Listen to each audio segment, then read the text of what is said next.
Let us start exercise 7.10. First question, that is integral 0 to 1 x over x square plus 1 dx. अब वैसे तो यहाँ पे नीचे इसका एक्स स्क्वायर प्लस 1 का डेरिवेटिव 2x है, तो मैं 1/2 से मल्टीप्लाई डिवाइड करके ऊपर डेरिवेटिव बना सकता हूँ और डायरेक्ट फॉर्मूला भी अप्लाई कर सकता हूँ। लेकिन अगर इसी क्वेश्चन को विद सब्स्टिट्यूशन करना हो तो किस तरह से किया जाता है, ध्यान दीजिएगा। Put x square plus 1 is equals to t, तो 2x dx is equals to dt। यहां से x dx की वैल्यू मेरे पास कितनी आती है, dt अपॉन 2। तो ये इंटेग्रेशन मेरे पास बनता है इंटेग्रल 1 ओवर टी और इंटू डी टी, और जो 1/2 था वो मैंने बाहर लिख दिया। नाउ सी हियर बेटा जी, मैंने अभी यहाँ पे लिमिट्स अप्लाई नहीं की हैं। अब लिमिट थी 0 to 1, लेकिन वो जो लिमिट 0 to 1 थी वो वेरिएबल x के लिए थी। अब मेरे पास वेरिएबल क्या आ गया है, t आ गया है।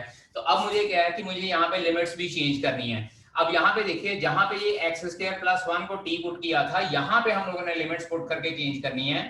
when x is equals to 0 and when x is equals to 1। ये देखिए यहाँ पे लोअर लिमिट 0 थी और अपर लिमिट 1 थी x की, तो उसी हिसाब से हम लोगों ने x की लोअर लिमिट और x की अपर लिमिट कंसीडर करनी है। अब x is equals to 0 है, जिस चीज को हमने t पुट किया था यहाँ पे हम लोगों ने ये x is equals to 0 put करनी है, तो इट एम्प्लाइज t की वैल्यू मेरे पास कितनी आती है, 1। And similarly when x is equals to 1, यहाँ पे मैं पुट करता हूँ तो इट एम्प्लाइज t की वैल्यू मेरे पास कितनी आ जाती है, 2। तो इसका मतलब क्या है कि जब मैंने वेरिएबल x से चेंज करके t लिख दिया है, तो कॉरस्पॉन्डिंगली मुझे चेंज लिमिट्स भी लिखनी पड़ेंगी। अब चेंज लिमिट लिखते हैं, x इक्वल्स टू 0 था तो t की वैल्यू 1, यानी कि लोअर लिमिट 1 हो गई। x इक्वल्स टू 1 था तो t की वैल्यू 2, यानी कि अपर लिमिट मेरे पास 2 हो गई। अब इसके बाद मैं इसका इंटीग्रेशन कर देता हूं, 1/2 log mod t, और इसका लिमिट्स हमारे पास हो जाएंगी 1 से लेकर 2 तक। क्योंकि अगर मेरे पास x होता तो ही मैं लिमिट्स 0 से लेकर 1 तक करता। अब क्योंकि मैंने वेरिएबल चेंज कर दिया, तो उस चेंज वेरिएबल के अकॉर्डिंगली लिमिट्स भी चेंज होनी चाहिए। इसके बाद हम लोग क्या करते हैं, अप्लाई लिमिट करते हैं, 1/2 log 2 माइनस log 1। बेटा जी एक बात याद रख लीजिएगा, जब हम लोगों ने लिमिट्स चेंज कर दी है तो हम लोगों ने सब्स्टिट्यूशन में जो वेरिएबल वापस, जैसे पहले वेरिएबल वापस लेके आते हैं, यहाँ पे हम लोगों ने वेरिएबल वापस नहीं लेके आना है। अंडरस्टैंड? क्योंकि हम लोग लिमिट्स चेंज कर चुके हैं और हमारी लिमिट t के अकॉर्डिंगली आ चुकी है। समझ लग गई? जैसे हम लोग पुराने क्वेश्चन में यहाँ पे t की वैल्यू वापस दोबारा x स्क्वायर प्लस 1 पुट करते थे, दोबारा x स्क्वायर प्लस 1 नहीं पुट करनी, क्योंकि हम लोग लिमिट्स चेंज कर चुके हैं। And our answer for this question will be equals to 1/2 log 2। और दूसरा मेथड ये होता है कि हम लोग सब्स्टिट्यूशन तो कर देते हैं, लेकिन लिमिट्स नहीं हम लोग चेंज करते। लेट अस सपोज कि मेरे पास इस तरह से लिमिट्स चेंज मैं नहीं करता हूँ, ये स्टेप नहीं करता हूँ।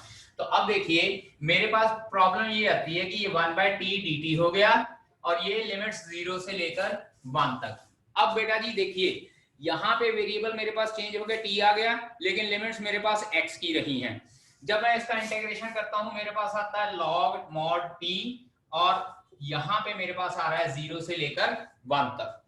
अब अगर मैं यहाँ पे 1 पुट कर दूंगा तो वो गलत हो जाएगा, क्योंकि 0 से लेकर 1 तो लिमिट क्या थी मेरे पास, एक्स स्क्वायर प्लस 1 वाली टर्म की थी। तो यहाँ पे मैं वापस एक्स स्क्वायर प्लस 1 अगर पुट करता हूं और लिमिट 0 से लेकर 1 तक पुट करता हूं, चेक कीजिए बेटा यहाँ पे मेरे पास आंसर कितना आ रहा है। Now I got the answer as is equals to log 2 minus log 1 and answer is log 2। Check कीजिए, यहाँ पे आंसर 1/2 log आ रहा है, 2 आ रहा है, लेकिन यहाँ पे आंसर मेरे पास log 2 आ रहा है। डिफरेंस आ गया ना? तो इसका मतलब क्या है कि जब भी हम लोगों ने वेरिएबल चेंज करके करना है, तो हम लोगों को कॉरस्पॉन्डिंगली लिमिट्स भी चेंज करनी पड़ेगी। बात समझ लग गई? चेक कीजिए, अगर मैंने लिमिट्स चेंज नहीं की थी तो मेरे पास log mod t आया था, देख लीजिए यहाँ पे, नहीं 1/2, यस, ये चेंज करके 1/2 आया था, 1/2। So it is 1/2 log 2 minus 1 and this is 1/2 log 2। दोबारा बता रहा हूं, अगर आप लोग यहाँ पे वेरिएबल चेंज करते हो और लिमिट्स भी चेंज करनी पड़ेंगी, लिमिट्स चेंज नहीं करते हो तो आप लोगों को एज इट इज सॉल्व करने के बाद लिमिट यहाँ पे पुट करनी, पुराना फंक्शन यहाँ पे वापस पुट करना पड़ेगा। और इसमें बेटा प्रॉब्लम ये आती है कि कई बार चेकर जो होता है वो रिजिड होता है। वो चेकर कहता है कि जब हम लोगों ने यहाँ फंक्शन चेंज कर दिया तो कॉरस्पॉन्डिंगली हमारे पास लिमिट्स भी चेंज होनी चाहिए। वो कहेगा कि यहाँ पे लिमिट आपने x की लगाई है और फंक्शन अंदर आपने t का लिया हुआ है, ठीक है। सो बेस्ट वे होता है कि जब भी हम लोग फंक्शन को चेंज करते हैं, उसको वेरिएबल को चेंज करते हैं, तो correspondingly we have to change the limit. So this will be the best method. Otherwise वैसे ये भी गलत नहीं होता है, लेकिन इसमें ये होता है कि चेकर कई बार रिजिड हो जाते हैं और वो चेकिंग करने की बजाय यहाँ पे हाफ मार्क डिडक्ट कर देते हैं। विद दिस स्टेप की लिमिट्स आप लोगों ने x फंक्शन की ली हुई है और अंदर वेरिएबल आपका t फंक्शन में है। Understand? Now second question for this exercise is integral limit from 0 to pi by 2 under root of sin phi into cos raised to power 5 phi into d phi।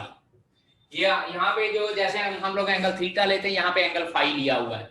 अब यहाँ पे क्या करना है बेटा, इसको पहले थोड़ा सा हम लोग रीअरेंज कर लेते हैं। 0 to pi by 2 under root sine phi, और जो cos रेज़ पावर 5 phi है, इसको मैं लिख रहा हूँ cos rays power 4 phi into cos phi d phi, and this will become equals to 0 to pi by 2 under root of sine phi, और ये 1 माइनस साइन स्क्वायर फाई का whole square into cos phi d phi. बेटा यहाँ पे step किया, cos rays power 4 phi को लिखा cos square phi की पावर होल पावर 2, और उसको लिख दिया 1 माइनस साइन स्क्वायर फाई की पावर 2। अब यहाँ पे हम लोग कर सकते हैं put sine phi is equals to t, तो cos phi d phi is equals to dt। Now see here बेटा जी, वेरिएबल चेंज हो गया, ये हमारे पास dt बन जाएगा, इनको हम लोग t पुट कर लेंगे। अब यहाँ पे लिमिट चेंज करनी है, तो यहाँ लिखेंगे when phi is equals to 0, phi is equals to 0 इसी में पुट करना है। तो sin 0 क्या आता है 0, it implies t is equals to 0, and when phi is equals to pi by 2 90 degree यहाँ पे पुट करेंगे, sin 91 होता है, it implies t is equals to 1। तो अब हमारा जो इंटीग्रेशन है वो इस तरह से बन जाता है 0 से लेकर 1 under root t into 1 minus t square का होल स्क्वायर dt। इसको फर्दर सॉल्व करते हैं, 0 to 1 under root t 1 plus t raise power 4 minus 2t square dt। अब t raise power under root t जो है वो टी रेज़ पावर 1/2 होता है, इसको अंदर मल्टीप्लाई कर देते हैं, it will B 0 to 1 T raise power 1/2 plus t raise power 4 plus 1/2, it will become 9/2 minus 2 T raise power 5/2 dt। इसके बाद हर एक के ऊपर x रेज़ पावर n वाला फॉर्मूला लगेगा, x rays power n plus 1 over n plus 1, it will B t rays power 1/2 plus 1 over 1/2 plus 1 plus t rays power 9/2 plus 1 over 9/2 plus 1 minus 2 t rays power 5/2 plus 1 over 5/2 plus 1, और इसका सारा integration की limit 0 से लेकर 1। Further इसको solve करते हैं, ये आ जाता है 2/3 t रेज़ पावर 3/2 प्लस 11/2, ये 11/2 हो जाएगा 2/11 t रेज़ पावर 11/2 माइनस ये हो जाएगा 7/2, ऊपर मल्टीप्लाई हो गया 4/7 t रेज़ पावर 7/2, और 0 से लेकर 1 तक limit. Upper limit minus lower limit, upper limit 1 हो जाए, 1 पुट कर देंगे, लोअर लिमिट 0, और 0 वाली टर्म तो सारी 0 हो जाएगी। अल्टीमेटली हमारे पास बचता है 2/3 प्लस 2/11 माइनस 4/7, 2/3 प्लस 2/11 माइनस 4/7। उसके बाद इसको एलसीएम वगैरह लेके सॉल्व कर लेते हैं, तो हमारे पास आंसर आ जाएगा 64 ओवर 231। एलसीएम वगैरह लेकर सॉल्व कर लीजिएगा, विल गेट द आंसर है 64 ओवर 231। ठीक है जी। Third question, integral 0 to 1 sine inverse 2x over 1 plus x square dx, and we know that this is the direct formula of 2 tan inverse x, 2 tangent inverse x का direct formula है। इसके बाद हम लोग 2 बाहर निकाल देते हैं, और integral 0 to 1 tangent inverse x, और ये हम लोगों ने इंटीग्रेशन बाय पार्ट्स में पढ़ा था। जब इसका इंटीग्रल करना है, इसको 1 into tan inverse x लिख लेंगे, this will be the first function and this will be the second function. So इसको इंटीग्रेट करते हैं, तो हमारे पास आता है first as it is into integral of second minus integral of derivative of first यानी कि d by d x of tangent inverse x into integral of second, और यहाँ पे हमारे पास लिमिट हो जाएगी 0 से लेकर 1 तक। ठीक है जी, लिमिट जब 0 से 1 तक हो जाएगी इट विल बी 2 इंटू 1 का integration x tangent inverse x minus integral 1 का integration x tangent inverse x का integral 1 by x 1 plus x square, limits will be 0 to 1। अब इसको इंटीग्रेट करने के लिए मैं 2 से मल्टीप्लाई डिवाइड कर दूंगा, या सीधा ऐसे करते हैं हम लोग, ये 2 अंदर मल्टीप्लाई कर देते हैं। It will B 2x tangent inverse x minus integral 2x over 1 plus x square dx and limits will be from 0 to 1। अब नीचे वाली टर्म का डेरिवेटिव ऊपर पड़ा हुआ है, सो f' ओवर fx का फार्मूला लगाएंगे। It will be 2x tangent inverse x minus log mod 1 plus x square and limits is from 0 to 1। याद है फार्मूला f' over fx वाला? क्या फार्मूला होता है इसका? इसका डायरेक्ट आंसर होता है हमारे पास log mod fx। ठीक है जी, ये फार्मूला हम लोग यहाँ पे अप्लाई करते हैं। उसके बाद अप्लाई लिमिट कर देते हैं। पहले upper limit 2 tangent inverse 1 minus log 2, ये तो हुई जब हम लोगों ने अपर लिमिट पुट की इस फंक्शन में। इसके बाद lower limit minus 0 minus log 1, क्योंकि यहाँ 0 पुट कर रहा है तो ये सारी की सारी टर्म 0 हो जाएगी, and we know that log 1 is again equal to 0, तो इसको एज इट इज रहने देते हैं। So it will be 2 into tangent inverse 1 होता है pi by 4 minus log 2, and we are left with the answer pi by 2 minus log 2, and this will be our answer for this question. Fourth for this exercise, integral 0 to 2 x under root of x plus 2 dx। यहां पे देखिए मैं क्या करता हूं कि put x plus 2 is equals to t, तो यहां से x की वैल्यू आ जाती है t minus 2, तो dx is equals to dt हो जाता है। अब क्योंकि वेरिएबल चेंज किया तो लिमिट्स भी चेंज करते हैं। When x is equals to 0, it implies t is equals to 2। इसमें x की वैल्यू 0 पुट कीजिए। उसके बाद when x is equals to 2, क्योंकि मेरे पास अपर लिमिट 2 थी, यहां पुट करते हैं it implies t is equals to 4।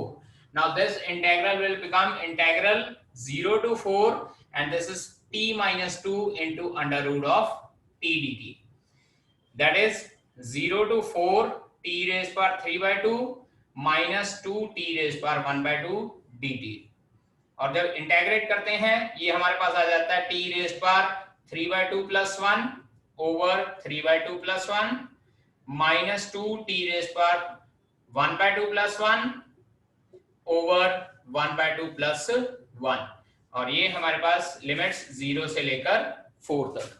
After this will become 2 by 5 t raise पर 5 by 2 माइनस 3 by 2, ये आ जाएगा 4 by 3 t रेज पर 3 by 2। Limits are from 2 to 4, 2 to 4 है बेटा, 0 to 4 नहीं, ठीक कर लीजिएगा। दिस इज फ्रॉम 2 to 4 बेटा जी, लिमिट्स ठीक कर लीजिएगा। We are having limits from 2 to 4, limits जब चेंज कर दी थी तो 2 से लेकर 4 तक हो जाएंगी हमारे पास। अंडरस्टैंड? नाउ दिस इंटीग्रल, अब अपर लिमिट पुट करनी है तो ये हो जाएगा हमारे पास 2 by 5 4 raise to power 5 by 2 minus 4 by 3 4 raised to power 3 by 2। ये तो हुई अपर लिमिट हम लोगों ने पुट कर दी। जब इसके बाद हम लोगों ने लोअर लिमिट भी पुट करनी है तो माइनस का साइन लगाकर लोअर लिमिट पुट करते हैं। ये आ जाएगा 2 by 5 2 raised to power 5 by 2 minus 4 by 3 2 raised to power 3 by 2।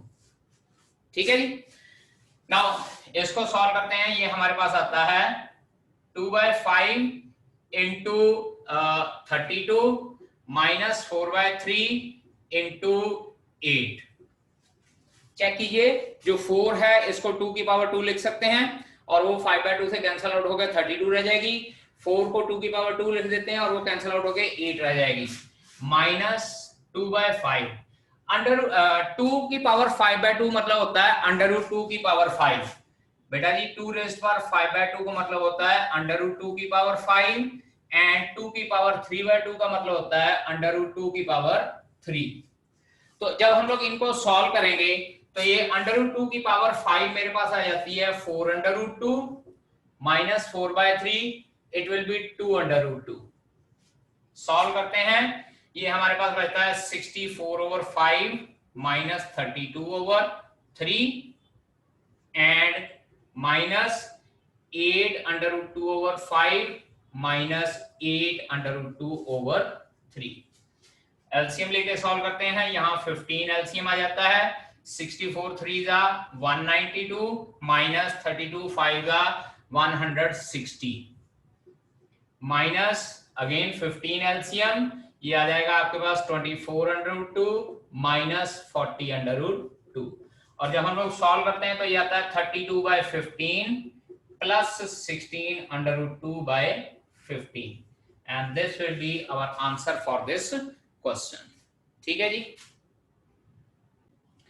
Fifth question is integral 0 to pi/2 sin x over 1 plus cos square x, sin x over 1 plus cos square x dx। अब बेटा जी यहाँ पे put cos x is equals to t, तो minus sin x dx is equals to dt, और we can say that sin x dx हमारे पास क्या आ जाएगा, माइनस का dt हो जाएगा। अब वेरिएबल चेंज किया तो लिमिट्स भी चेंज करते हैं। When x is equals to 0, it implies t is equals to 1। Check कीजिए यहाँ पे x की वैल्यू 0 यानी कि cos 0 हो गया 1। उसके बाद when x is equals to pi/2 जो अपर लिमिट है, it implies यहाँ cos pi/2 पुट किया, cos 0 हो गया तो t की वैल्यू हमारे पास 0 हो जाएगी। So the limits will be 1 से लेकर 0, 1/1 प्लस टी स्क्वायर, और क्योंकि ये माइनस डी टी था इसलिए इसका माइनस का साइन मैंने बाहर निकाल दिया, डी टी की जगह माइनस डी टी बन गया था तो माइनस का साइन बाहर निकाल दिया।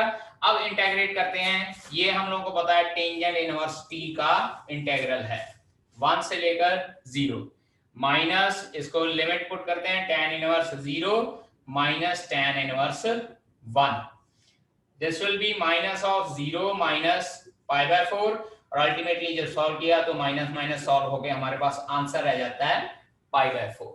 ठीक है जी, प्लस का pi/4 इसका आंसर आ जाएगा। Now eighth question is integral from 1 to 2 1/x minus 1/2x² into e⁻²x dx।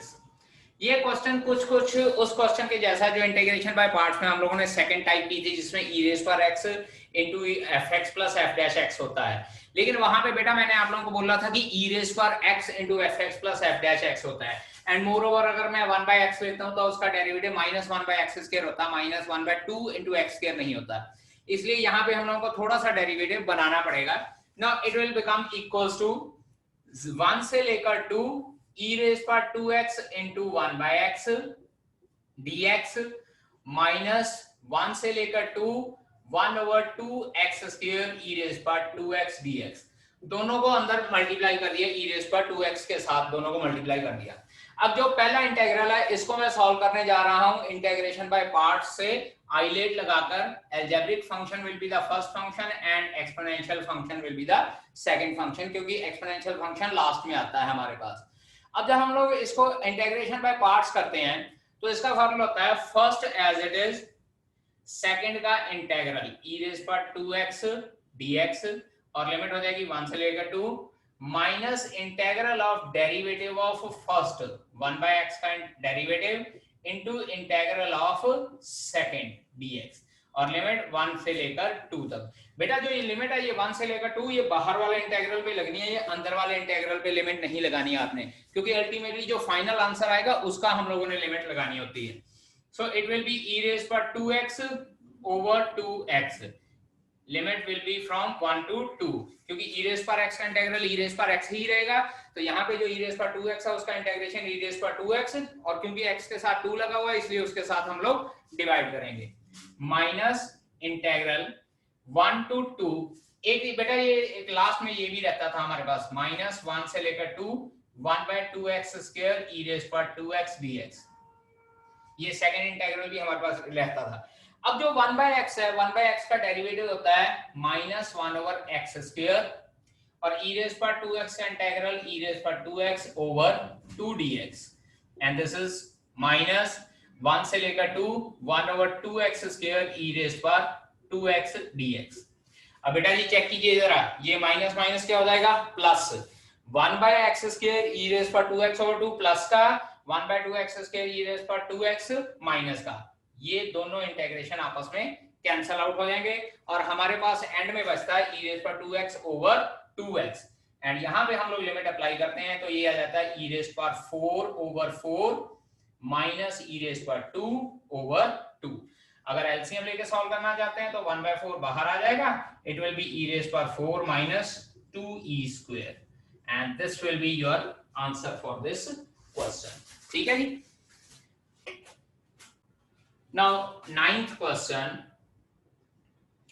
Integral 1/3 से लेकर 1 तक, 1/3 से लेकर 1 x minus x cube whole power 1/3 over x raise पर 4 dx।